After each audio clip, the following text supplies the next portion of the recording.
It is a pleasure to be even online and to attend such a discussion.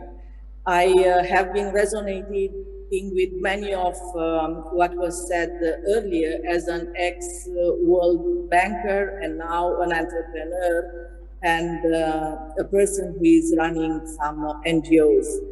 I have witnessed the shift from a market economy to a strong state in many of European countries, and I would hope to see it also in Romania. I think rebuilding the trust, it's going to come only when this type of shift to a strong state will happen.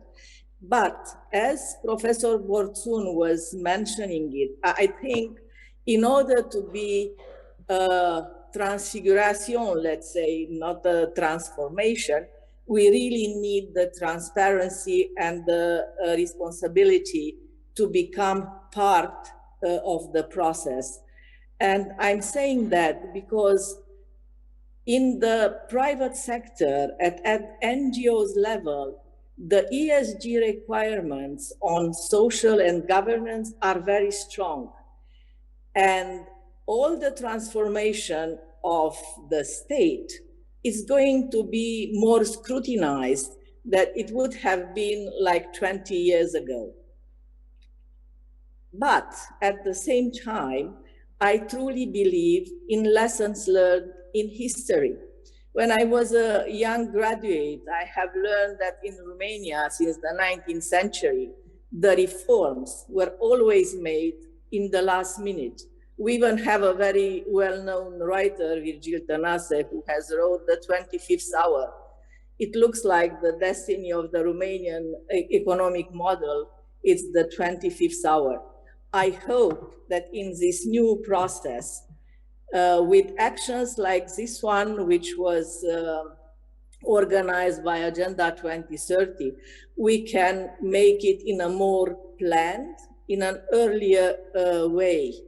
And I would like to resonate more with the collaborative way. I think this transformation needs to be done really in a collaborative way, involving all parts of the society, including private sector and NGOs.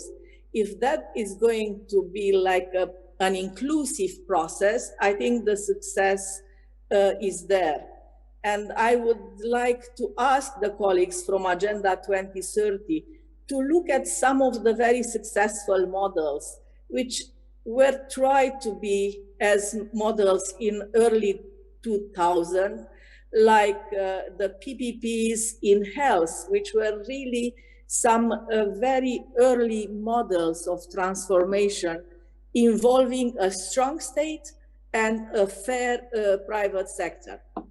I will stop here because many of the things have been already discussed by people which are more trained in the theoretical part, but as a private sector representative, I believe that ESG has taught us to be really a strong voice. So if the state is not going to be transformed at least at the same level of requirement which are in place for private sector, that process of transformation cannot be a success. Thank you.